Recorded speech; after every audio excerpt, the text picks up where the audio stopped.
La Academia Mexicana de la Historia tiene el compromiso de impulsar, desarrollar, fortalecer y difundir los estudios históricos de nuestro país. Este ciclo se suma a estas tareas fundacionales de la institución, evocando la memoria de sus integrantes, de las y los miembros de número, de corresponsales en México y el extranjero, así como de historiadoras e historiadores eméritos y honoríficos, quienes compartirán con nosotros enunciados, anécdotas y hallazgos de sus investigaciones históricas en diálogos desde la Academia Mexicana de la Historia. Mi nombre es Araceli Almaraz, investigadora del Colegio de la Frontera Norte y académica por Baja California de nuestra corporación. En esta primera sesión del ciclo Julio-Diciembre 2025 nos acompaña la doctora Antonia Pisuñer Llorens, socia honoraria de nuestra asociación aquí en la Ciudad de México.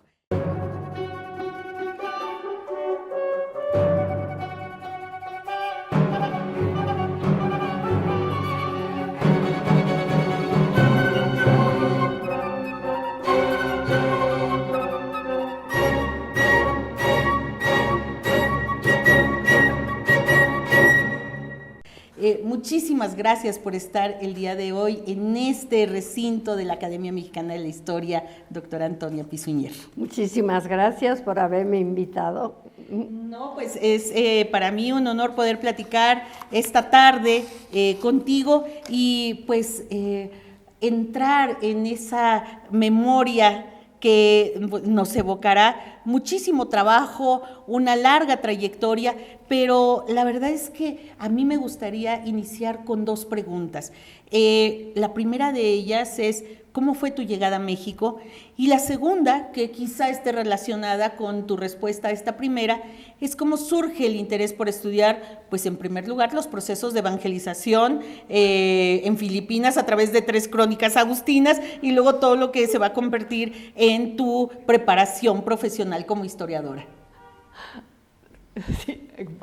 ¿Cómo desemboqué estudiando Filipinas? Ya te lo explicaré después. Ahora bien, contestando tu primera... Yo cumplí 3 años al llegar al puerto de Veracruz. Mis papás eran republicanos, perdieron la guerra civil española y como pues todo el mundo sabe, la recepción del presidente Cárdenas, en fin, fuimos una familia seleccionada o que pudiéramos. No, mi abuelo Augusto Pisuñer fue invitado por la Casa de España en México como uno de los intelectuales, que eran 12 importantes de la península ibérica, nada más que él le dieron otro trabajo en Caracas y se fue a Caracas. Pero mi tío Jaime Pisuñer sí se integró a la Casa de España en México desde entonces. Mi papá era químico, mi mamá era farmacéutica, había estudiado en la residencia de estudiantes en Madrid, o sea que era una mujer ya con carrera académica, pero llegó a México de 28 años con mi hermano de 5 y medio, yo de 3 y un bebé de 1 año, de meses. Entonces, mamá se dedicó a la costura, en fin, lo difícil que fue para los refugiados, ¿no?, el llegar a México e ir encontrando un camino. ¿En qué barco llegaron? Llegamos a través de Nueva York. Mi abuelo Augusto, que era un fisiólogo reconocido, tenía toda la escuela catalana de fisiología y en Toulouse tenía alumnos que desde el año 38 lo acogieron porque ya era mayor, tenía 65 años y se fueron a Toulouse. Entonces estuvimos en Francia y salimos del Havre y fuimos 14 Pisuñers que llegaron a Nueva York, entre mayores y chiquitos, y luego vinimos en el Siboney a través de Cuba y luego a México. O sea, no llegamos con los barcos del Nyasa y todos esto, el Sinaya, que fue el primero, sino que llegamos pues, el 1 de junio del 39. Mira. O sea, mis papás, mi mamá cruzó los Pirineos embarazada de 8 meses, conmigo de la mano de 2 y medio y mi hermano por los Pirineos, o sea que fue... Pero bueno, llegamos a México, entonces claro, la historia personal estuvo siempre ahí, ¿no? a todo lo que significaba la guerra, lo que significaba la Segunda República. Había habido una Primera República Española en que uno de los presidentes era Pi y Margall, que algo tenía que ver con los Pis. O sea, como que la historia, mi papá hablaba mucho de la historia. Pero luego yo no fui a un colegio de refugiados españoles. Ahí ya tiene la cosa catalana contra la cosa un poco castellana. Mis papás optaron por el Liceo Franco-Mexicano, que además nos quedaba muy cerca de casa y podíamos ir caminando. Total, que yo hice todos mis estudios en el liceo en francés. Pero ahí el que más me marcó en la historia fue que tuve la suerte de tener a Jean-Pierre Berthe, un maestro que luego fue importantísimo en París, en la École des Hautes Études, que entonces tenía 25 años. Fue mi maestro en prepa de historia y geografía, y eso me marcó muchísimo. Claro, te va a marcar prácticamente una parte importante de tu obra, sí. Era un excelente... estábamos en primera y segundo de prepa, pero te tengo que decir que a pesar de que me encantaba la historia, estaba de moda hacer psicología. ¿Y te ibas a ir a psicología? Me metí a la UNAM, pasé el examen a psicología. Con eso tuve una beca en Estados Unidos, me estuve en Estados Unidos 2 años con psicología y como major, psicología y minor, history and literature. Y entonces ahí me di cuenta que lo mío era la history. Sí. Entonces me regresé a México y entonces ya me apunté. ¿En qué parte de Estados Unidos estuviste? En Oberlin College, muy bueno en Ohio. Sí, ahí fui, tuve un assistantship. Y ahí descubriste que realmente era ahí la historia. Descubrí que lo mío era la historia, pero bueno, con todo esto llego a Estados Unidos, me caso, me embarazo, enseguida tengo 3 niños y todavía presento mi último examen de la carrera embarazada de mi primera niña. Y lo dejo todo porque hasta que viene el rector Ignacio Chávez y encuentra que hay tantos alumnos rezagados que si no presentan la tesis, en 6 meses se van a quedar sin nada. Y entonces con mi marido, como te digo, me ayudó siempre y todo, y yo, pues tienes que terminar si te gusta tanto la historia. Entonces fue cuando el doctor Ortega y Medina, que había sido mi maestro, que tuve excelentes maestros, luego ya podemos...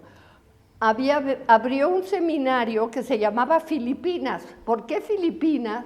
Porque se celebraban los 400 años de la conquista de Filipinas. Y la conquista de Filipinas había sido una empresa española y novohispana, porque se llevó todo a cabo desde México, desde lo que era Nueva España, ¿no? Entonces, como me gustaba la historiografía y entonces dije, bueno, pues voy a analizar 3 crónicas agustinas sobre la conquista pacífica, porque lo que se propuso Felipe II fue realmente hacer una evangelización, o sea, conquistar a través de la pacificación, la pacificación a través de la evangelización. Y como ya los dominicos habían estado en el Caribe y los franciscanos aquí, pues eligió a los agustinos. Y pues a eso me dediqué y hice el examen. El examen lo hice embarazada de mi tercer hijo, tanto así que me acuerdo que el doctor O'Gorman era el presidente del jurado y un chico... García, ahora ya no me acuerdo el nombre, claro. Me empezó a hablar de Tona, porque ya ves que me llaman Tona. Sí. Tona, y el doctor O'Gorman lo paró en seco y dijo, aquí es la pasante Antonia Pisuñer y todo es en usted. Así lo cortó. Era Tarcisio García. El pobre se quedó y yo también dije, bueno, el doctor O'Gorman, que había sido mi maestro en varias materias. Y así fue pero las olvidé luego, las Filipinas, porque no sé si te diste cuenta que Sí. luego mi maestría es hasta el 84. Claro, de hecho, yo te iba a preguntar si algunos de los profesores que te acompañaron en esta primera parte de tu licenciatura se extendieron hacia lo que fue tu maestría, pero además ingresaste a la UNAM también muy temprano, ¿no? Me imagino que como asistente de investigación, becaria. Sí. Bueno, dio la casualidad, me imagino que has de haber oído de Elsa Cecilia Frost, ¿no? Que ella hizo mucha, había hecho filosofía, pero se metió a la historia colonial también, muy amiga de Rubiali. Una amiga de ella, Rosa Camelo, la maestra Rosa Camelo, que también debes conocer, se embarazó y entonces no tenía con quién dejar. En la facultad no encontraban y Elsa me recomendó porque me conocía y entonces empecé de ayudante de profesora en el 73 de historiografía de México. Y entonces el permiso de Rosa se fue extendiendo y yo me quedé 2 años dando la materia. Ya hice como si la materia fuera mía, historiografía. Y luego se abrió Acatlán, Sí, la ENEP Acatlán, y entonces yo vivía en Polanco, sigo viviendo en Polanco, y una amiga mía, Heidi Pereña, me dijo, ¿por qué no te vienes a Acatlán? Y entonces, pero entre medio yo ya estaba con el proyecto de Vizcaínas. O sea que me fui involucrando y de maestros que me acompañaron. Bueno, en mi tesis de licenciatura, el principal fue el doctor O'Gorman, el presidente, luego el doctor de la Torre, Ortega y Medina, Beatriz Ruiz Gaitán y Tarcisio García. O sea que tuve lo mejor de maestros. Claro, y ya una vez en la maestría, ahora sí te vas a empezar a hurgar en archivos que te lleven a entender esta relación México-España. Tu tesis la vas a intitular el sexenio revolucionario español 1868-1874 ante el gobierno y la prensa mexicanos durante la República Restaurada. Sí, todo eso tiene que ver con que me puse a dar clases de historia de España. Ahora, ¿cómo fue que yo acabé dando historia de España? El doctor Ortega y Medina, que fue mi director de licenciatura y maestría, un día me llamó y me dice, Antonia, me dice el maestro López Blanc, que era de literatura de la facultad, que necesita un maestro de historia de España, porque ya estaba la maestra Ruiz Gaitán en historia, pero que ella no tiene tiempo y le digo, doctor Ortega, yo no sé nada de la historia de España, nada. Soy catalana empezando, un poco de Cataluña, y entonces lo que siempre decía el doctor Ortega y Medina, el trabajo se hace al andar. Pues ponte a estudiar y aprovecha. Y entonces fue cuando empecé a dar en la Facultad de Historia de España. Y claro, me puse a estudiar como loca, porque no sabía historia de Francia. Sabía, bueno, por el liceo, no sabía nada de historia de México, porque en el liceo ni se menciona. Sabía más o menos de Inglaterra, porque estuve del Cambridge, porque estuve aprendiendo inglés, pero de España nada, más bien de Barcelona. Pero bueno, me puse a estudiar y claro, viendo periodos de la historia de España, te surge enseguida ¿cómo están las relaciones México-España, no? Siempre fue como lo que pasó con Cárdenas, de que recibieron, o qué fue lo que pasó, y entonces el doctor Ortega y Medina me dijo, bueno, ¿por qué no estudias un periodo que te parezca interesante de la historia de España? Y entonces cuando el sexenio revolucionario, pues es el periodo que más llama la atención en España. Y ahí es donde te vas por esa vía. Y para el doctorado, ya sobre un personaje en particular, el general Prim y la cuestión de México, ¿no? Sí. Este personaje que además se hizo al andar también, ¿no? Sí. Y finalmente llega a tener posiciones importantes y va a tener también que ver mucho con las relaciones México-España, ¿no? No, sí. Mira, si te das cuenta, entre mi tesis de licenciatura en 65 a 84 pasan 20 años. Sí, ¿cómo no? En esos 20 años yo empiezo a dar clases en el CEU, a dar clases, pero siempre en el siglo XIX. No, España no. España es bien interesante porque empecé a darla en 2 semestres, pero luego a petición de los alumnos se interesaron en historia, la fui dividiendo en 4 semestres. O sea que cabía explicar la historia de España, porque había una incomprensión y como un odio que era absurdo, ¿no? La primera pregunta que me hacían les decía, ¿por qué estudian historia de España? Porque queremos saber por qué vinieron a conquistarnos. Lo que siempre, ¿no? Porque bueno, estamos un poco en ese rollo ahora, ¿no? Que nos pidan perdón. Que nos pidan perdón. Entonces digo, a ti te conquistaron. Entonces, bueno, la historia de España me encantó. Pero sí pasaron 20 años y sobre todo yo, en todo ese periodo trabajaba, primero estuve dando clases en el Liceo Franco-Mexicano, de inglés en francés, una locura, porque los maestros de historia venían de Francia, pero estuve 12 años por la colegiatura de mis hijos, o lo que tú quieras, y hasta que surgió lo de CEU y todo esto se fue, luego ya dejé, ya me fui.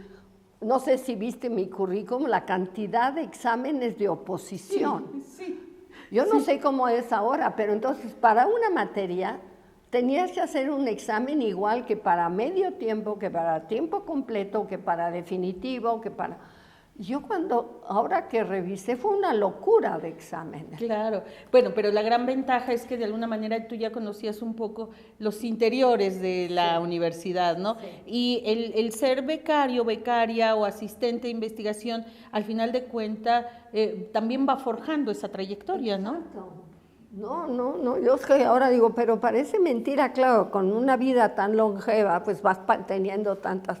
Pero bueno, entonces sí, ya a partir del 84, que presento al 91 el doctorado, entonces sí, primero ya mis hijos ya están mayores, yo ya estoy mucho más liberada de esta actividad, ¿no?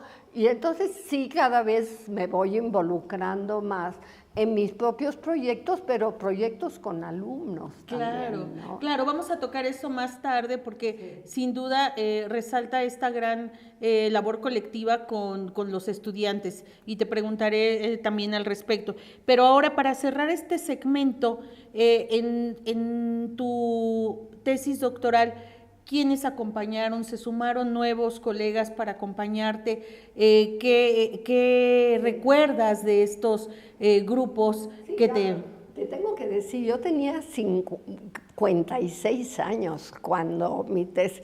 O sea, que algún consejo que les daría a los alumnos, que tampoco hay prisa, que esto de enseguida licenciatura, maestría, doctorado, que también es bueno madurar las ideas, pero bueno, no tanto como el mío, porque lo mío es exagerado a los 56 años. ¿Quiénes me acompañan? El doctor Otegui Medina me había acompañado en las 2 primeras, pero en la tercera opté por el doctor Ernesto Lemoine. Hice un cambio muy drástico que el doctor Ortega y Medina medio se molestó conmigo, luego ya hicimos las paces. Pero tenían que ser 7.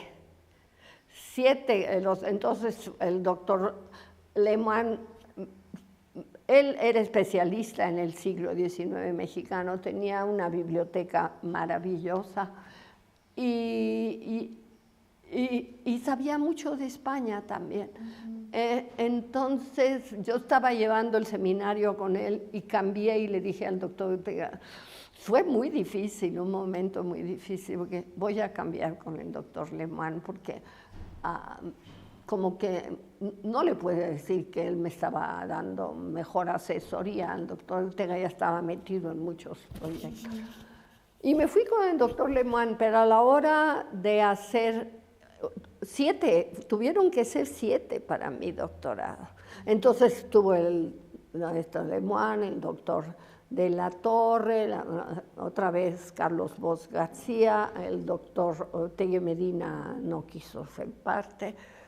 ¿Quién es más? Josefina Vázquez, no sé quién más, porque eran 7. Carlos Bosch García, esposo Carlos de, Bosch, sí. de Elisa Vargas Bueno, Lugo, Carlos sí. Bosch, pues también por el hecho de ser catalán, los Bosch Impera con los Pisunier siempre fueron muy cercanos. Finalmente el mundo del exilio, y más también por identidades, ¿no? Los catalanes pues tenían ya una amistad desde Barcelona, desde España, ¿no? Sí, y claro, luego llegar a México pues es tener como cada familia referencia a la otra, ¿no? Era una familia ampliada, una familia. Entonces sí, yo realmente con el que tuve una relación excelente con el doctor Lemoine Maraví, con el doctor Ortega Medina, también con el doctor Ernesto de la Torre, porque vino inclusive a la presentación de uno de los 4 libros del diccionario con José Luis Martínez, el papá de Rodrigo Martínez. Que lo fuimos a buscar, pobrecito, y se dormía, y mi esposo decía, no se nos vaya a morir aquí, pobrecito. Pero sí, tuve la suerte de tener excelentes maestros. Claro, y bueno, como bien comentas, ¿no? En esos momentos también no había una presión de ir de grado en grado y además de sacar la tesis de manera rapidísima, ¿no? Sí. Bien lo dices, pasa 20 años de la licenciatura a la maestría y luego de la maestría al doctorado otros 6 años, ¿no? 84 y hasta 91 te gradúas. Esto es mucho menos, ¿no? Sí. Pero las 2 tesis van a dar como resultados libros. ¿Te parece que en el siguiente segmento hablemos ya de tu obra historiográfica? Sí, cómo no. Bueno, pues volvemos en un momento con la doctora Antonia Pisunier, miembro honorífica de esta Academia Mexicana de la Historia.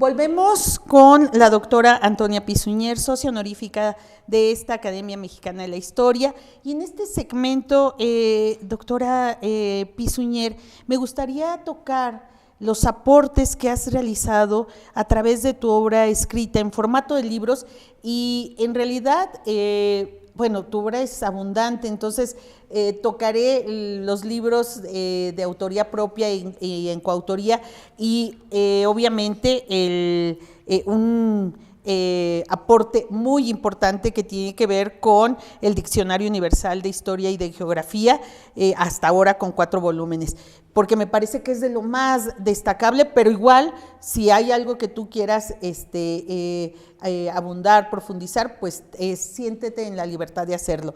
Pero decía que quería abordar tu obra partiendo de las tesis, porque tus 2 tesis, la de maestría y la de doctorado, van a redundar en libros, ¿no? Claro.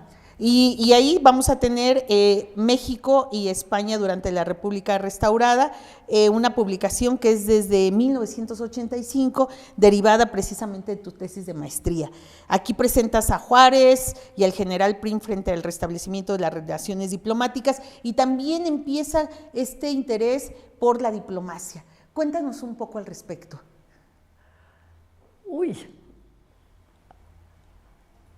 Bueno, justamente cuando hice mi tesis de maestría sobre el sexenio revolucionario, puse ante el gobierno y la prensa mexicana. Sí. Pensándolo ahora que venía, yo creo que me equivoqué, hubiera tenido que decir el gobierno y la prensa mexicana ante el sexenio revolucionario español. Pero ahí se ve exactamente que lo que yo tenía más concreto era lo de España, Sí. porque daba historia de España. Y realmente aquello que te hace aprender más es dar clases.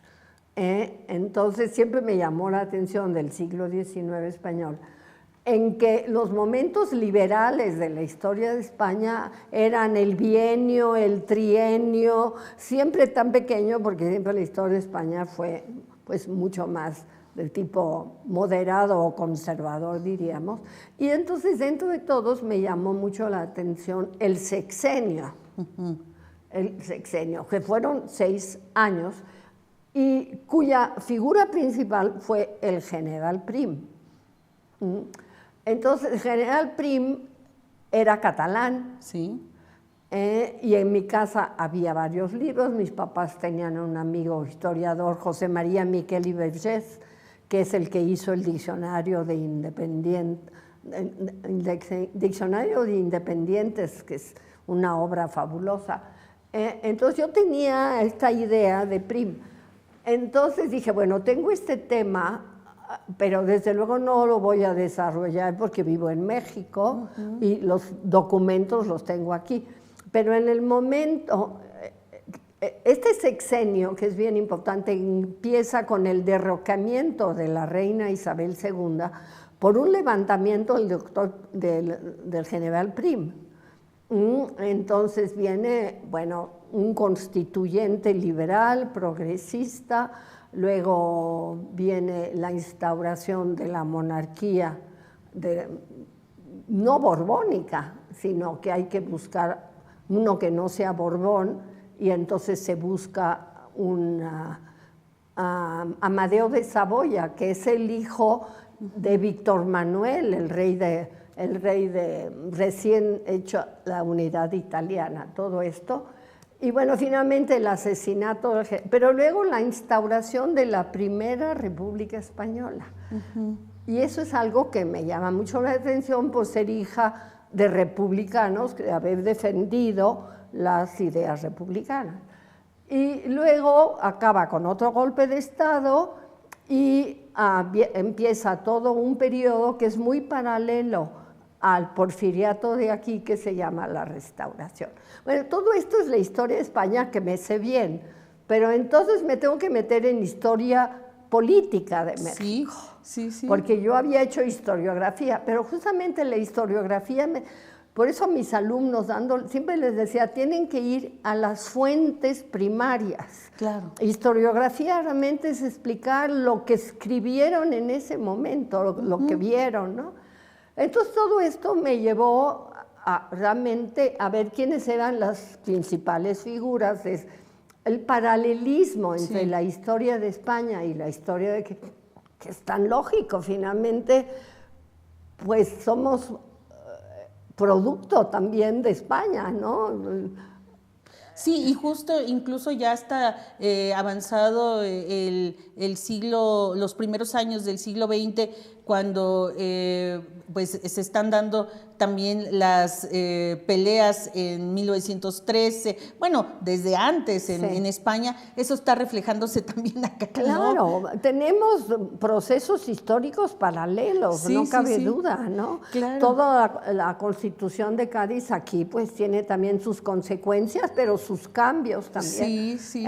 O sea que tenemos nuestra identidad propia, pero no cabe duda de que tenemos pues mucho también de lo que está pasando allá, porque somos de dos. Claro, y está esa conexión y esos grupos que están en constante comunicación, ¿no? Y por eso esta idea que otros colegas también lo han manifestado, pues hay que entender a las monarquías, la monarquía española como parte de las monarquías, claro, y esa relación España-México, México-España, de ida y vuelta, ¿no? Entonces, realmente no había muchas, realmente había muy pocas, ¿eh? En cierto sentido creo que fui bastante pionera en meterme. Entonces, al estudiar ya el gobierno, bueno, ¿quiénes eran? Eran Benito Juárez, porque es la República restaurada, y y Lerdo de Tejada. Claro, Sebastián. y ese va a ser el siguiente libro, Lerdo de Tejada, canciller y estadista, ¿no? Exacto, o sea, ¿quién lleva la política,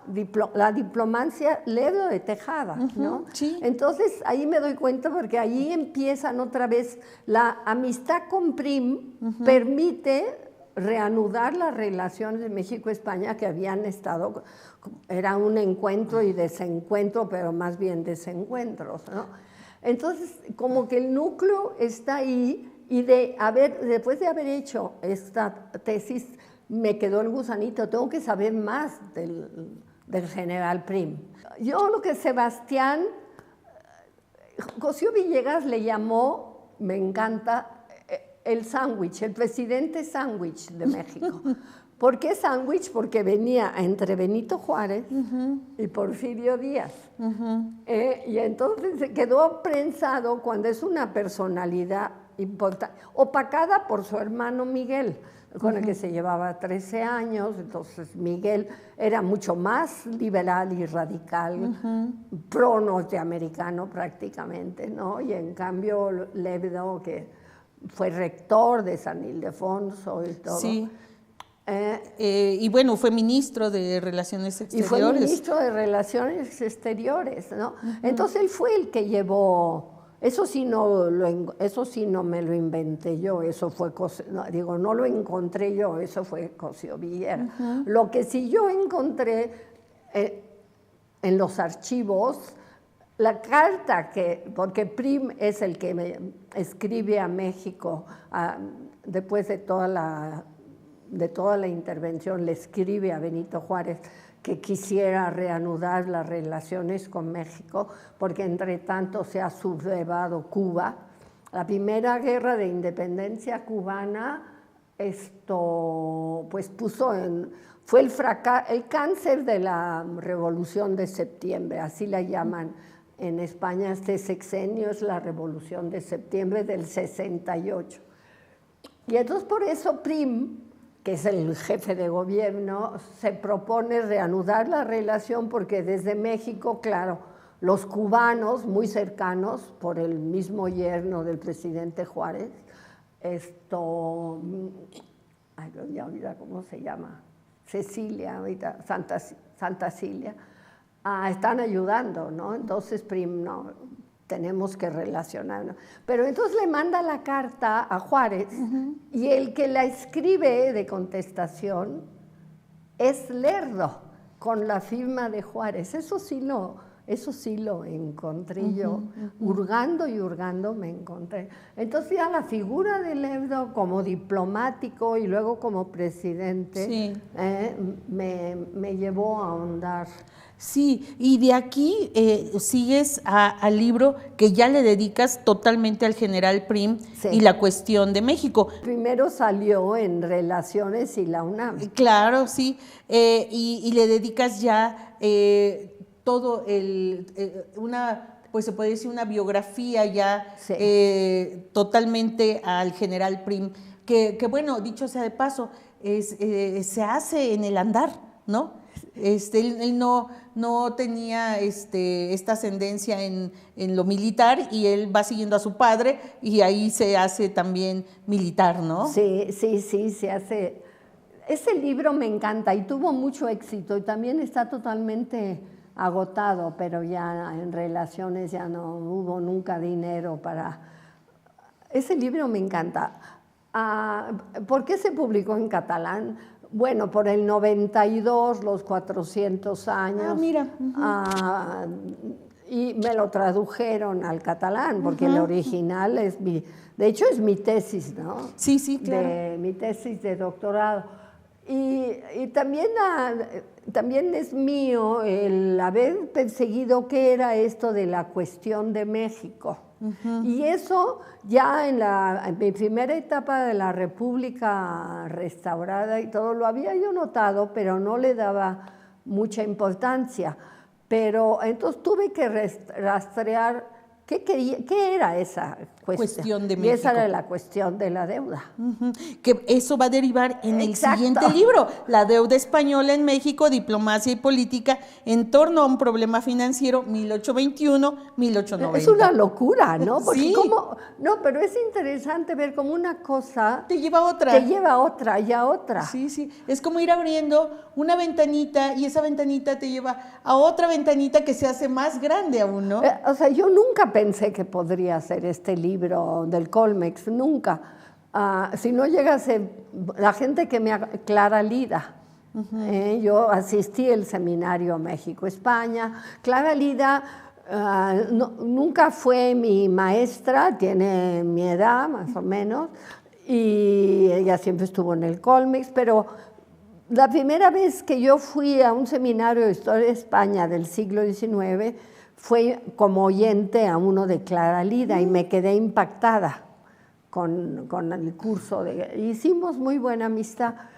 Entonces ella me invitó a contribuir en muchos de sus libros, por ejemplo, El Imperio de Maximiliano y España, en fin, he colaborado mucho con ella. Y ella fue la que me invitó a hacer este libro y yo de momento le dije que yo no sabía nada de historia económica. Y ahora que lo estuve releyendo para Sí. eso, digo, madre mía, Claro. pero sí me metí a fondo, pero sin entender muchas cosas. El glosario que está al final fue Carlos Marichal. que me dijo, porque él se dio cuenta, digo, Carlos, no sé nada de esto, y entonces él me fue diciendo, y dice, pon un glosario al final para que se entienda bien, porque realmente empezar todo el problema de la deuda española sí fue un proceso para mí que si no llega a estar también mi marido, que era un hombre muy lúcido, que era ingeniero químico, pero que era un hombre inteligente y me leía lo que yo, si decía alguna tontería, me dice, no, aquí no se entiende, aquí estás diciendo una barbaridad. O sea que lo que yo le digo a él, sin él no hubiera podido escribir este libro. Entonces sí, pero yo lo interesante es cómo Sí. una cosa me llevó a otra. Claro, y vuelvo a repetir el caso porque se da también la apertura a tu siguiente libro, que bueno, es con Agustín Sánchez, pero sigues con una historia de encuentros y desencuentros, México y España, casi durante el mismo periodo que el anterior, porque es 1821-1911, ¿no? Aquí, pues, igual, amplías estos desencuentros y estos encuentros entre los países. Pero fíjate que lo que pasó con este libro, con Agustín Sánchez, que yo me hice la primera parte y él la segunda. Este lo presentamos en España y realmente dijeron que parecía que lo había escrito una sola persona. Realmente lo conjugamos y fue a dos. O sea, nos partimos el periodo. Yo llegué hasta el imperio y él lo otro. Y en cambio ya la deuda ya me la hice toda yo. Sí, y luego le sigue también años, pues prácticamente una década después, historia de las relaciones internacionales. Fíjate, de México. Eso, bueno, porque también otra cosa quizá es que me fui haciendo un nombre en relaciones exteriores. Sí, sí. Sí. Tuve muy buena relación con Mercedes de Vega, que fue la directora del archivo, y por ejemplo, el primer libro de la República Restaurada, el que me invitó fue José María Muriá. Ah, mira. Sí. Porque él estaba trabajando ahí. Él estaba en el archivo. Sí, cómo no. Y como las familias eran muy amigas, también lo que te digo, todo este pequeño círculo catalán. Él fue el que me invitó a publicarme algo, y fue por eso. Pero luego también lo de Lerdo ya no fue él, ya no estaba todavía no sé quién, pero también es de relaciones exteriores. Sí, claro, sí, ahí O sea, me convertí como en autora de relación en lo que tiene que ver México y España. Sí, sí. Bueno, este libro de historia de las relaciones internacionales internacionales de México, 1821-2010, pues prácticamente un larguísimo periodo.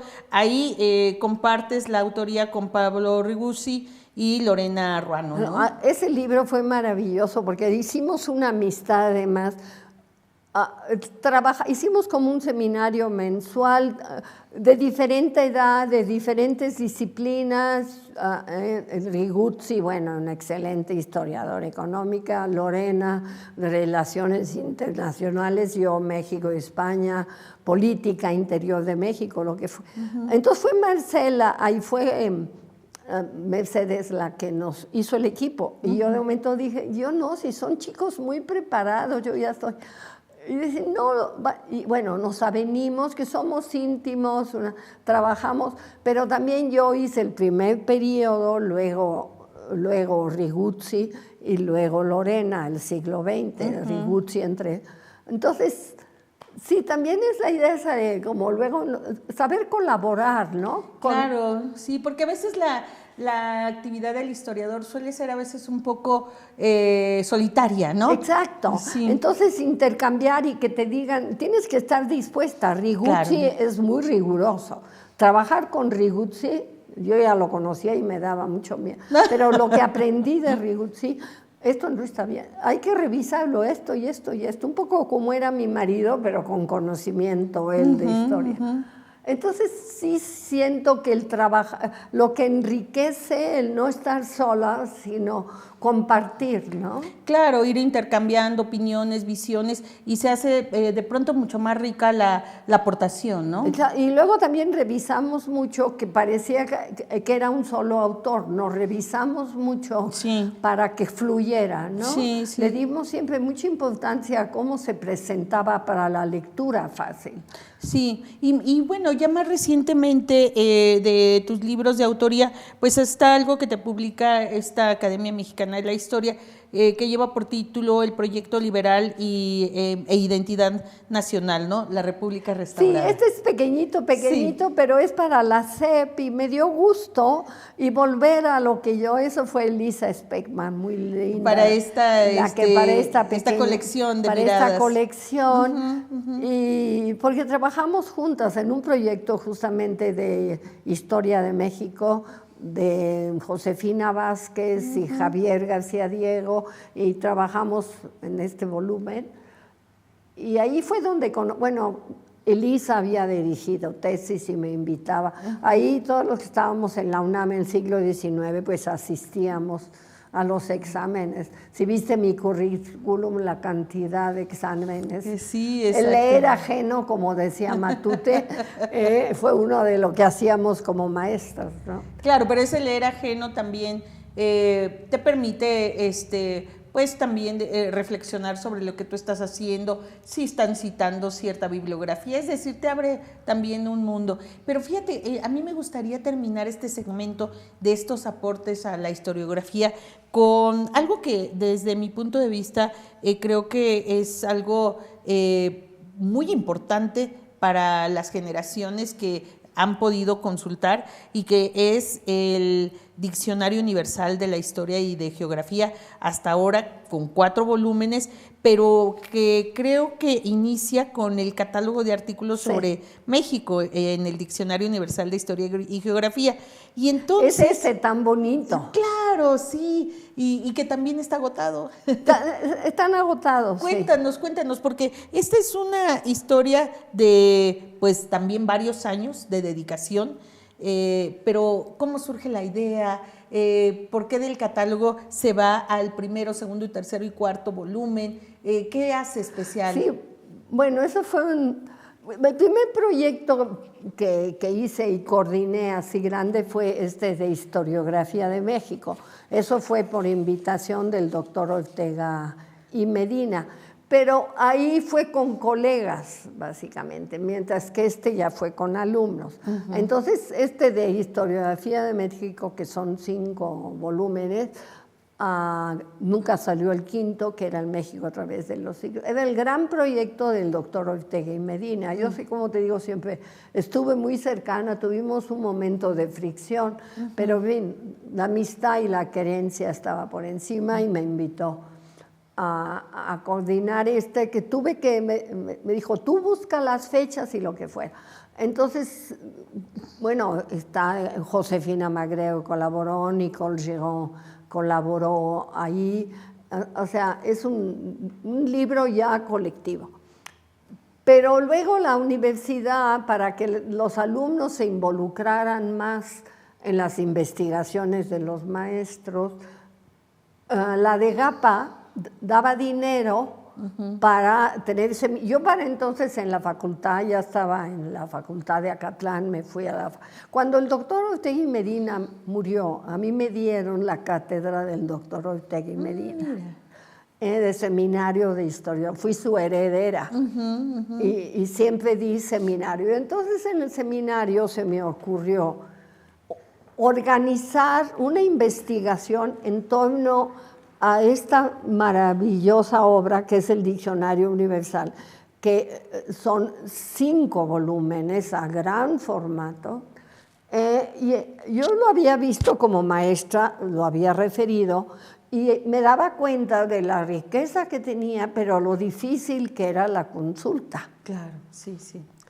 Entonces propuse que en lugar de dar yo una clase sobre Paino, sobre Guillermo Prieto, sobre, en fin, que daba, entre todos, vamos a descubrir el diccionario. Una empresa de todos, 16, entre los cuales había alumnos, había becarios y había colegas. Y eran de la facultad, de bibliográficas, de Acatlán, de filológicas, en fin, gente maravillosa. Y entonces, pues decidimos repartirnos la tarea, hice equipos, tú vas a hacer de la A a la C, vamos a leer todas las entradas sobre México, porque es un diccionario que se hizo en España, que es un diccionario, el diccionario Mellado, y aquí el origen no se sabe bien, pero en fin, se parece que es Andrade, que era un ¿cómo dice? Bibliófilo, y al mismo tiempo tenía una librería, que decidió juntar a una serie de intelectuales, de hombres de letras, para que hicieran un diccionario igual al español, pero con artículos sobre México. Entonces, lo que decidimos hacer es hacer un resumen, no nada más de lo de México, sino primero un resumen de todo. Pero luego ya vimos que era tan enorme que decidimos que íbamos a... ¿Lo puedo tomar? Claro, por favor. Que íbamos a hacer el catálogo de los artículos sobre México. Sí. Y entonces lo que decía, el que se enamoró de este catálogo es Rodrigo Martínez. Justamente siempre porque esto facilita totalmente la consulta. Sí, sí. Sin tener que ir a hacer, sentarte horas a ver dónde está lo que tú buscas, ¿no? Sí, y luego a la hora de la publicación pensamos, es de la facultad, y había un diseñador precioso y nos dio varios diseños y este resultó. Y bueno, este es el libro, esta es la madre del proyecto, pero luego resultaron 4 hijitos, sí, que son estos 4 volúmenes. Sí. Sí, porque de todos estos artículos, ¿cuáles son que no se han difundido? Porque el doctor de la Torre que lo presentó. Sí. Entonces hicimos los 4, cuyos títulos están ahí ya. Sí, universidad, colegios y bibliotecas, fíjate, ciencia y tecnología, la contribución de Manuel Orozco Iberra y las instituciones civiles y religiosas novohispanas. Fíjate, toda esa riqueza enterrada ahí. Entonces, por ejemplo, la fragua ahí en el diccionario está toda esta magnífica descripción de la Ciudad de México, hecha por la fragua, que bueno, ya la habían rescatado en sepan cuántos. O sea, también el estudio sobre historiadores de México de García y Casbalceta, el doctor de la Torre. O sea, se habían ido rescatando. Pero realmente era desconocido el diccionario. Entonces sí, fue una empresa Importante, creo yo, pero maravillosa para la formación del equipo. Claro, y yo quisiera cerrar justamente con esto, que es el trabajo con los estudiantes, bueno, que ahora ya se hace menos, que es la catalogación, y a través de la catalogación, como un ejercicio de cualquier historiador, historiadora que va empezando o ya estás avanzado, que sirve para otros, pero que también les permitía a los alumnos graduarse con estos proyectos, ¿no? Claro, sí. No, ahí, bueno, todos estos alumnos están o en históricas o en el Mora, en el ITAM. Sí, todos se fueron doctorando. ¿Te acuerdas de alguno de ellos? Laura de la Torre, que está en el... Y luego Miguel Ángel Castro, que está en bibliográficas. La doctora Aurora Flores Olea, que tiene mi edad y todavía vive de Acatlán. O sea, sí, tengo en la mente, pero... Sí, pero bueno, lo importante... sí, Bárbara Cifuentes, que fue la que también estuvo ahora en las conferencias, que es muy amiga de Rodrigo, porque ella vino de filológicas y ella se ocupó de todas las palabras en náhuatl y las diferentes lenguas que aparecen en el diccionario. Ah, mira. Interesantísimo lo que hizo Bárbara y es una investigadora del INA. Claro, equipos actuales de trabajo con alumnos que lleves. Ahorita no. Ya no. Ahorita ya estoy con mi proyecto que va a morir antes, yo que voy a morir antes, que es el de Ignacio Comonfort, porque justamente de todo esto, que yo nunca se me ocurrió hacer biografías, y la de Prim biografía tampoco lo es, tiene el libro, tiene toda la cronología de su vida, pero realmente es Prim relacionado con México, ¿no? Claro. Entonces he hecho pequeñas semblanzas, la de Sebastián Lerdo, la de Comonfort, pero como esta es la biografía que estoy haciendo ahora, es realmente irse a fondo. Un poco la de Eric Bañón con Alamán. Con ¿no? Lucas Alamán, sí. Y eso me tranquiliza, porque él siempre decía que 20 años, que para estudiar a un hombre, claro que Alamán pues tenía mucho, bueno, pero además hay mucho más investigación sobre Alamán que sobre Comonfort. Claro, sí, es cierto. Sí, yo, por ejemplo, que tengo en el tintero abierto a Abelardo L. Rodríguez, que es un personaje también de la historia del siglo XX, pues bueno, lleva sus años más porque, bueno, en el caso mío estoy con su correspondencia personal, ¿no? Entonces, bueno, eso... Pero qué maravilla. Sí, sí. Todo lo que se encuentra son tesoros, ¿no? Sí. Fíjate que no tan personal, pero realmente el archivo de Comonfort en Austin es una maravilla. Yo he ido 2 veces y sí, bueno, pues ya ahí va. ¿Te parece que vayamos al tercer segmento para rescatar una labor impresionante en toda tu trayectoria, que es justamente la de formación de historiadores e historiadoras, este trabajo con alumnos, alumnas, desde licenciatura hasta doctorado, por supuesto dirigiendo las tesis y en otros casos leyendo ajeno, como se ha mencionado, para que nos cuentes un poquito, porque creo que esta labor también en contacto siempre con la juventud es algo que ha caracterizado tu trabajo. ¿Te parece bien? Sí. Vamos a regresar en un momento con la doctora Antonia Pisuñer, miembro honorario de esta Academia Mexicana de la Historia.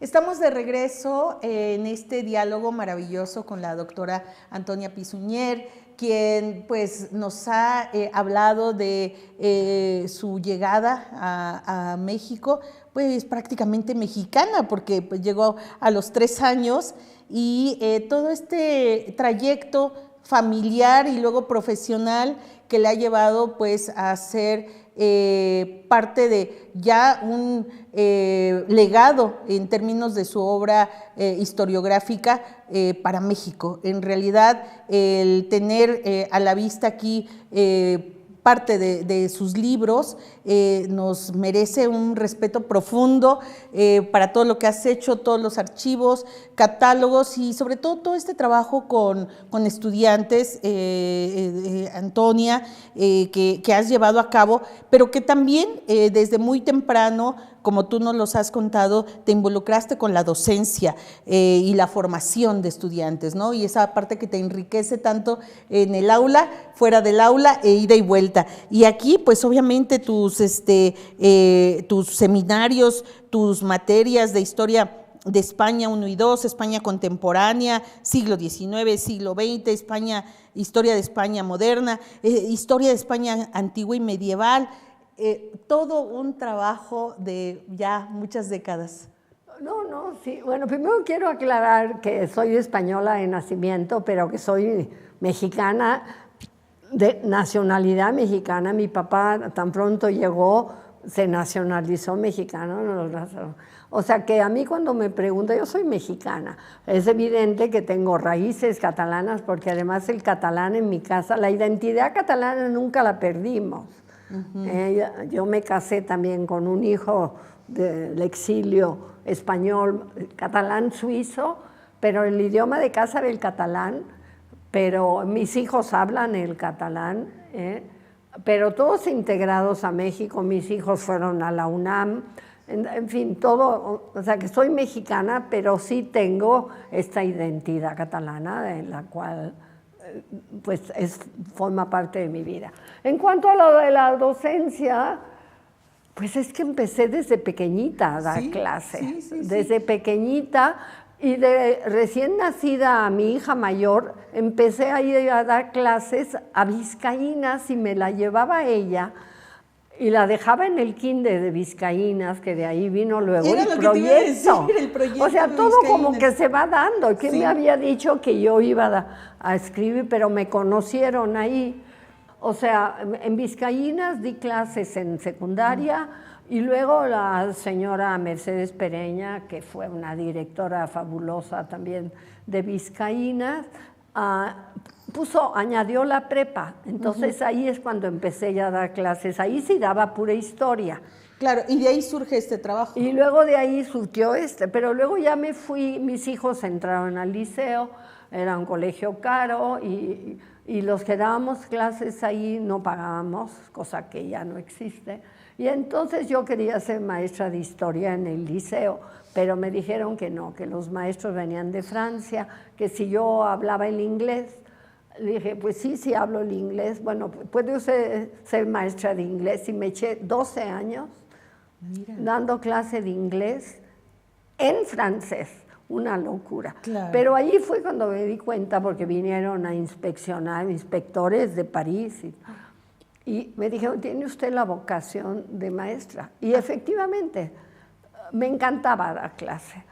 Claro. Y de ahí al real, o sea que yo creo que los alumnos notan muy bien a los maestros que les gusta lo que están haciendo o los maestros que lo hacen un poco por fuerza o repetitivos. Sí, y cuando te apasiona y además estudias el tema, porque decías hace un momento, bueno, estás investigando, estás reforzando lo que sabes y lo das en clase, ¿no? Y lo das en clase, entonces esta cercanía con a veces me dicen, es que qué bien estás por la edad que tienes, porque tengo muchos años. Y digo, y seguramente habrá sido, porque soy como un poco jovial, pero eso realmente, bueno, primero porque me ha ido bien en la vida, he tenido la suerte de tener todo, pero también creo que ese contacto con la juventud, eso te da fuerza, ¿no? Claro, y ese aliciente para estar en el aula siempre compartiendo, ¿no? El conocimiento, ¿no? Y aprendiendo. Sí, es sí. que lo que aprendes, porque inclusive con una tesis, cuando este chico te trae una tesis y encuentra cosas que tú misma no, pues no sabía, ¿no? Claro. Entonces es un toma y daca. Claro, ese es el otro aspecto que quería que nos compartieras, tu experiencia dirigiendo tesis, siendo lectora, que no son pocas, son muchísimas las tesis que has acompañado de todos los niveles y descubrir cosas que a lo mejor... Pues fíjate que ahí yo sí, desde un principio, yo nunca tuve cubículo. Nunca, en la facultad no. Sí tenía en Acatlán cubículo compartido, pero entonces yo siempre quise nada más que fuera en las mañanas y estar en casa. Como soy muy responsable y me gustaba, realmente lo hacía en casa. Cuando no daba clases me venía. Entonces los alumnos venían a mi casa. Mira. Entonces hacíamos una revisión de tesis y eso lo hice desde licenciatura. Sí. De tú a tú. Los chicos me leían y eso lo aprendí del doctor Ortega y Medina. O sea, no es que así era el doctor Ortega y Medina conmigo y yo lo hice. Entonces el alumno me iba leyendo y yo también, y entonces había una interlocución que se acabó convirtiendo en amistad. Claro, por el hecho de recibir a los pero alumnos. Entonces conocieron a mi esposo, conocieron a mis hijos, a mis nietos algunos, porque sí, yo tenía la dinámica de que mi cubículo era mi casa. Ya. La doctora Lida también hacía lo mismo, hay doctores que lo hacían así, o sea que no, pero a mí eso me ayudó tanto que tengo una comunidad de alumnos que me quieren porque realmente hasta se volvió amistad, ¿no? Sí. Y fue muy enriquecedor para mí. Sí, luego te tocó también, dentro de las exigencias que tenemos en nuestras instituciones, pues por fuerza tener o ser parte de algún comité, ¿no? Sí. Y ahí también, ¿no? Comité académico del posgrado de historia, en varias elecciones, ¿no? Representante también, propietaria de la ENEP Acatlán ante el Consejo Académico de Humanidades y Artes, de la Comisión de Biblioteca, presidenta del claustro de profesores de historia, también aquí en la ENEP Acatlán, también miembro del Comité de Investigación Interno del Programa de Investigación en la ENEP. La ENEP Acatlán, que te ha visto... No, sí, en la ENEP estuve del 76 al 93, o sea, sí. 30 años. 30 años, ¿no? Pero sin dejar nunca historia de España, o sea, nunca me... pero realmente donde daba historiografía a nivel licenciatura era en la ENEP Acatlán. Cuando ya me pasé a CEU, que me daba muchísimo miedo, si no llega a ser por mi esposo que me impulsa. ¿Por qué? Porque yo pensé que no estaba a la altura de ir a dar clase. Me imponía la facultad. Yo daba historia de España, además a petición de los alumnos, de 2 semestres se convirtieron en 4. Maestra, nos gustaría saber más a profundidad España antigua, España medieval, medieval colonia, siglo XIX y siglo XX. Sí. Pero eso a petición de los alumnos, ¿no? Sí, total que otra vez a estudiar y a reorganizar todo el material, ¿no? Pero en Acatlán realmente estuve muy contenta, pero cuando yo colaboré mucho en los seminarios que hacían de historiografía, el doctor Matute con Evelia, me invitaban y me gustaba. Entonces sentía que realmente, pues la matriz era la facultad. Y entonces me costó dejar Acatlán. Acatlán no me quería dejar. Tuve que presentar otra vez un examen para poder entrar a la examen de oposición, qué barbaridad. Yo ya era titular C en Acatlán, pero dijeron que la plaza era de Acatlán. Yo inclusive les llegué a decir que era como siervo de la gleba. Llegué a CEU con Juliana, justamente era la directora, Y hice el examen y lo aprobé y Por ya me supuesto. quedé, y desde entonces ya todo lo hice en CU, ¿no? Pero en Acatlán siempre me invitaban, o sea, siempre... Sí, eso te iba a preguntar, que si seguiste regresando continuamente a Acatlán. Sí, me invitaban a dar conferencias, talleres y así, pero ya me integré, entonces me invitaban al Colegio de México también a dar... Clara Lida tuvo Sí. un sabático y yo di Historia de España en el Colegio de México. Claro. Y ¿Qué proyectos en puerta o en marcha para Antonia Pi Suñer en estos momentos? ya como te digo, Ignacio Comonfort. Es el principal. No, ya no tengo ningún otro. El único. No. Cuando me invitan esporádicamente, ahora por ejemplo Rodrigo me invitó a dar una conferencia, videoconferencia ciclo, ¿no? para lo de García y Casbalceta, luego me habían invitado para lo de las elecciones, luego, pero no, ya... Más en lo que a ti te gusta, que es esta biografía, mucho más... Estoy fascinada, me encanta escribir. Mis nietas me dicen, deja Comonfort y escribe tu vida, porque mi marido sí escribió sus memorias muy bonitas, porque él sí vivió la guerra civil y luego la Segunda Guerra Mundial. Mira. Entonces sí fue muy interesante su trayectoria. La mía no, porque la mía realmente yo creo que fui una niña del exilio mimada, en que mis papás, pues empezó la guerra justo cuando yo nací, me mandaron al rancho de la masía de mis abuelos ahí, ya tocando Francia, me recogieron y me trajeron a México, todo muy, o sea, no es nada que tenga yo que escribir, ¿no? Y creo que es mucho más, bueno, mi proyecto de, si yo, va a ser póstumo, pero van a decir, ay, la doctora Pi Suñer se esmeró en investigar a Comonfort. Y ya, por ejemplo, Will, que toca justo estos temas, dice, Tona, Comonfort no lo toco porque es tuyo. Una especie de, está bien, en reconocimiento a que tú estás trabajando. Es tuyo, sí. ¿Cómo va? El otro día encontré, ¿cómo va Comonfort? Todo el mundo me pregunta, porque saben que, claro. y saben que va en serio, y lo estoy haciendo en serio porque lo hago. Sí, como le preguntamos a Fowler, ¿cómo vas con Maximiliano, no? Y ahora ya va a venir. Sí, ya lo va a presentar, ¿no? Bueno, es que es impresionante cómo escribe. Y Will es de verdad un dedicado de tiempo completo, ¿no? Sí. Sí, pues mira, yo creo que sí tienes mucho que decir, o sea, siempre habrá algo que decir. Pero por ejemplo, yo me jubilé de la UNAM hace 10 años, ¿no? Me jubilé, pero me siguieron invitando a exámenes. Claro. O sea, no me desvinculé. Sí, todavía ahora yo pongo estudios de posgrado en Historia UNAM. O sea, ahí todavía me invitaron hace 3 meses a un examen. O sea, estoy muy vinculada porque todavía tengo la cabeza clara, pero ya para nada.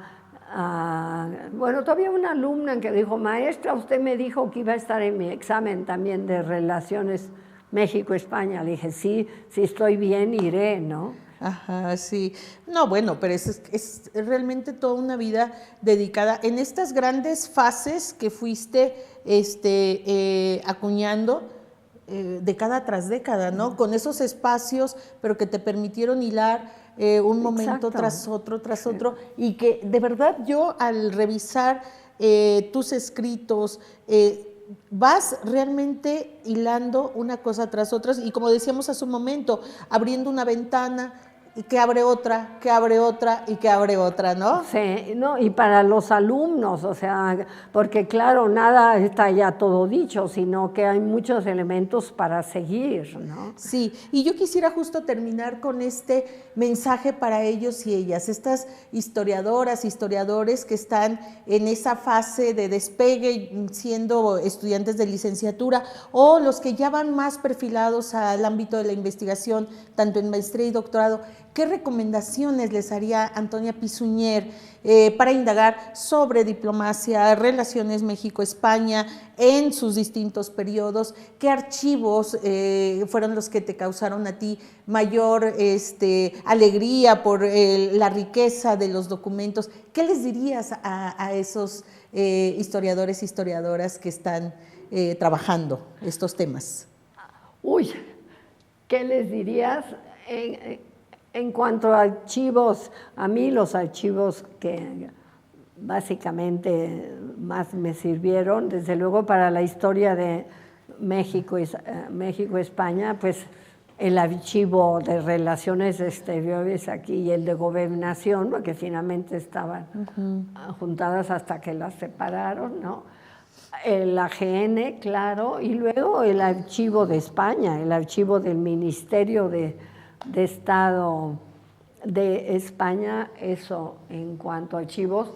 La Biblioteca La Fragua, que para el siglo XIX es una maravilla, porque realmente La Fragua guardó todos los documentos. Yo estoy convencida que con la idea de que se guardasen para luego escribir la historia de México en el siglo XIX. Por cierto, La Fragua, íntimo amigo de Comonfort desde pequeñitos, y ahora que hace falta una buena biografía de La Fragua, la estaba haciendo una alumna mía, Judith de la Torre, la estaba haciendo con Andrés Lira en el Colmex y la dejó de golpe y porrazo. Ella sigue de maestra en la facultad.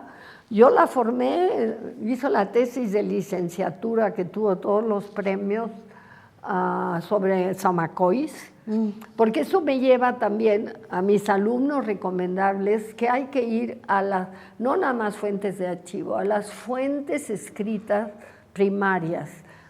Yo, por eso mis seminarios de historiografía de México, agarrábamos el México a través de los siglos y nos leíamos capítulo por capítulo, lo desmenuzábamos, lo platicábamos, porque realmente el ir no solo al archivo que te da los documentos, el ver lo que los autores del momento dijeron es básico, ¿no? Entonces, ¿qué recomendaciones les diría en cuanto a proyectos de tesis y esto? Primero, algo que me dijo el doctor Ortega a cada momento, pero sobre todo cuando le preguntamos todos para el libro de historiografía, que si había un marco teórico, que si teníamos que si alguna ideología. El doctor dijo, nada.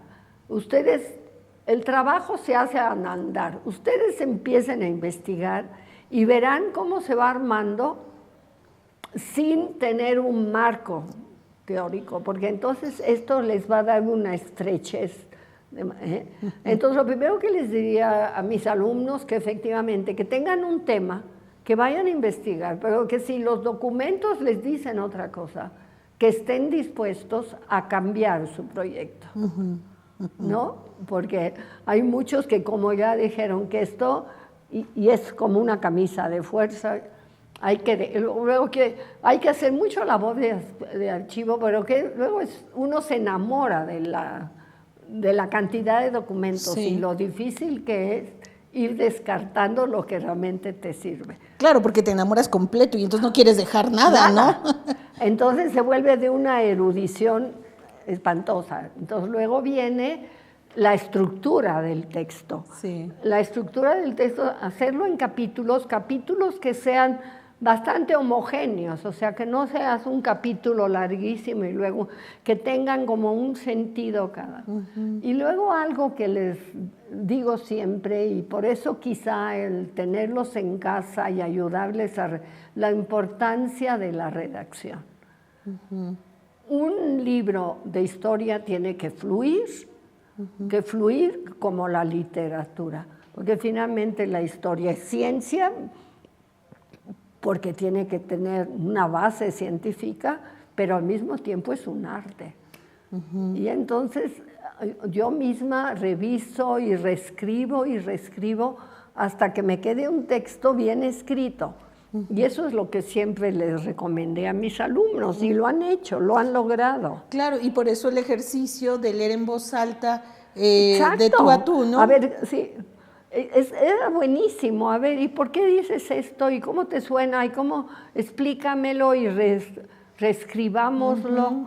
O sea, sí, es como muy meticulosa en las cosas, ¿no? Meticulosa, artesanal, a la antigüita, tradicional, pero que finalmente le da justamente esa valoración muy clarísima al momento de estar leyendo y haciendo explícito un argumento, ¿no? Sí, no, fueron momentos maravillosos y te puedo decir que esos alumnos, como hijos míos todos, tanto es así que se quedaban a comer y conocían a Carlos. Y luego algo que que has de haber visto en mi currículum, yo me propusieron 3 veces para el Premio Universidad Nacional, y te voy a explicar. Yo fui maestra, pero me encantó la investigación y siempre sentí que para ser una buena maestra y no repetirte tienes que investigar. Sí. Entonces, al momento de presentar de docencia, no tenía lo suficiente de docencia en la facultad, porque yo siempre fui de la facultad o de la ENEP. Y cuando me presentaron como investigadora, tampoco, porque estaba mitad y mitad. Había como un desfase, ¿no? Ándale, no era ni... no tuve el premio.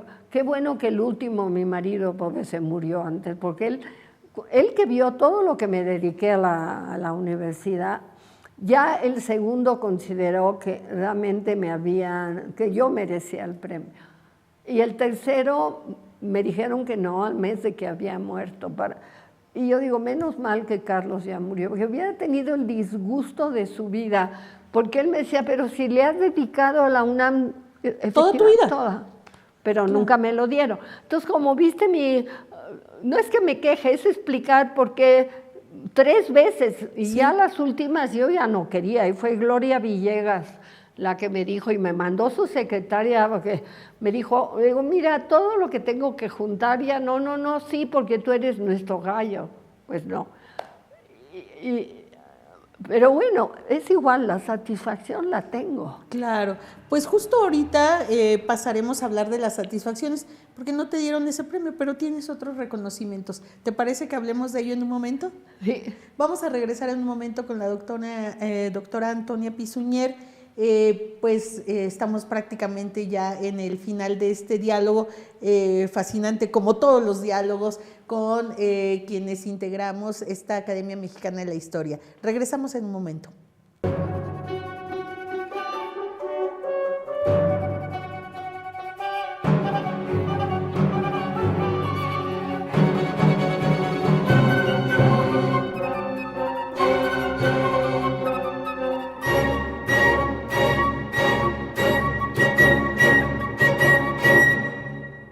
Estamos de regreso con la doctora Antonia Pisuñer, miembro honorífico de esta Academia Mexicana de la Historia.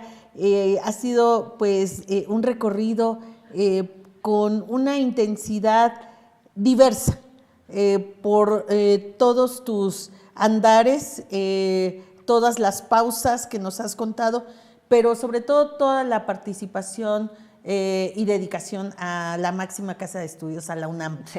Y en este gran trayecto no quiero dejar de citar estos reconocimientos por tu labor docente en la UNAM, un primer reconocimiento por 13 años de labor docente en 1990, luego por 20 años de labor docente también en la UNAM en el 94, por 25 años de labor docente también, recibiste el reconocimiento al mérito universitario por 35 años también de labor docente y obviamente por 40 años en 2014 y sigue un compromiso con la UNAM, ¿no? Exacto, sí.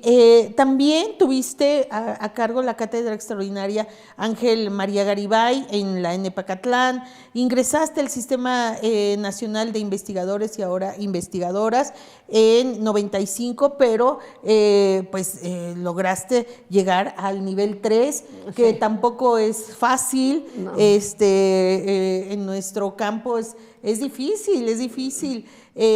fuiste también incorporada a la Academia Mexicana de Ciencias y también te dieron el premio a la trayectoria investigación histórica sobre la Reforma y la República Liberal, esto en lo que es el premio Gastón García Cantú, que otorga el INERM, también el premio Sor Juana Inés de la Cruz de la UNAM y obviamente miembro honorífico de esta Academia Mexicana de la Historia, ¿no? Bueno, pues sí, son muchas. Realmente sí, soy Puma total. Puma el de otro corazón. día, en la entrevista que hacías con María Teresa Uriarte, Sí. pues todo, yo estudié licenciatura, me tocó hacer maestría, porque ahora de licenciatura se pasa a doctorado, hice licenciatura, maestría y doctorado en la UNAM. Le dediqué mi vida a 50 años. 50 años a la UNAM. Y me enorgullezco de ello, porque para mí pues es realmente la universidad. Mis hijos estudiaron en la UNAM, una medicina, el otro arquitectura, pero todo, y la pequeña empezó matemáticas, pero acabó como pianista en el conservatorio. O sea, la UNAM es mi otra casa. Y así, soy Puma. Claro, ¿y qué otras satisfacciones, reconocimientos que a veces escapan fuera de este ámbito muy formalista, pero que tú... No, el reconocimiento más grande para mí es mis alumnos cuando me dicen, maestra, y veo que todos me quieren. Para mí eso es maravilloso, porque además ¿y tú quién eres? Es que llevo 70 años siendo maestra. Entonces llega el momento que, claro, ya se han vuelto en viejos, ¿no? Mis alumnos.